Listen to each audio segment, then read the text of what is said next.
What if I told you all these quotes are actually 2020 Democratic candidates' quotes? Ooh. I'm Kevin Phillips with Campus Reform. This week, President Trump is giving his fourth State of the Union address. I'm in Washington, D.C., getting college students' opinions on quotes from that address. But what they don't know is that all the quotes are actually from 2020 Democratic candidates for president.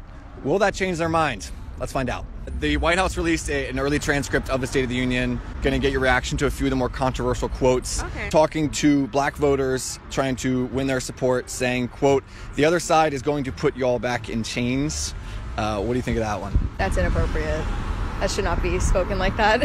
I mean, I think that's just flat out racist. Nah, that's pretty horrendous. We should get a new president, probably. We shouldn't have someone like that as a role model for kids. I don't think anyone is trying to do that. Talking about North Korea, this administration's success will be judged on whether we can eliminate North Korea's nuclear weapons and verify they're gone once and for all.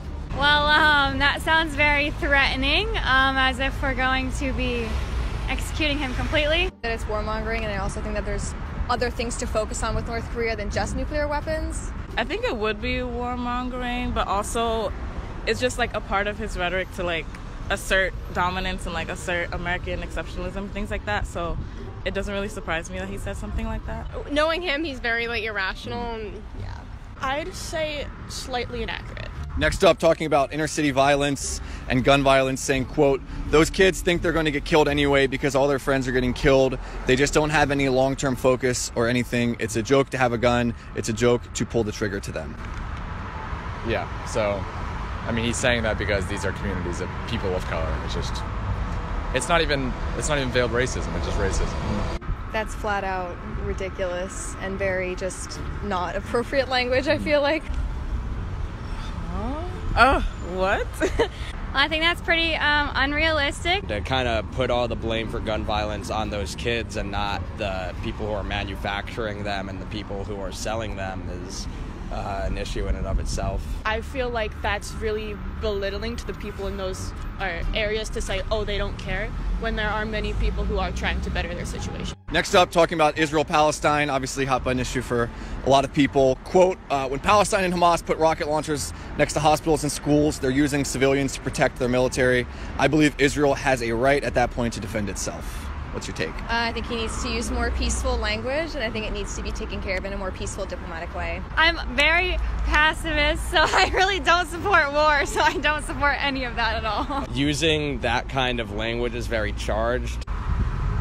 He has Israel messed up. I mean, and a lot of people do, but him especially. I mean, Israel isn't the one that we should be backing at all. What if I told you all these quotes are actually 2020 Democratic candidates' quotes? Ooh, I would believe you.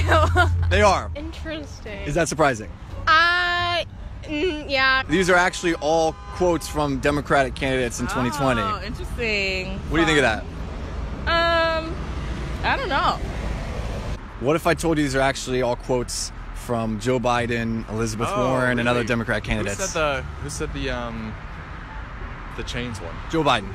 Joe Biden said that. Yeah. I did not know that they said that. The In Chains one, it makes more sense in that context now, and whoever said that, that is concerning and not something that's Joe I Biden. agree with. Not shocking. Are you surprised by that, by the quotes? What's your take on that? Yeah. I think that everybody I feel like everyone's a hypocrite at some point, a little bit. We label who has these thoughts, and if you're a Democrat you should think this way, and if you're a Republican you think a certain way. But I think sometimes there are overlapping beliefs that we kind of overlook. But I think that initially I'm like, oh, he said it, let me find something bad about it. So yeah, I think that is fair. Twitter informs a lot of my political decisions. I mean, Twitter informs a lot of my decisions, period. Twitter is great. I love Twitter, but it's definitely radicalized me to the left a lot more than I think that I was. I mean, it's all stuff that we kind of associate with the other side, at least, from my understanding. Again, the school is mostly liberal. Yeah, I think often some people would look at what you just said and say, oh, my candidate didn't say that, or, they would never have done that in the past. But I think that, everyone's opinions change, and, everybody says questionable things now and then, and I think that it's beneficial to accept that. I think people are very like, okay, if it's what this person is saying, I'm going to find a way to make it bad. And if it's someone that I want to support, then maybe I can find a way to make it sound good.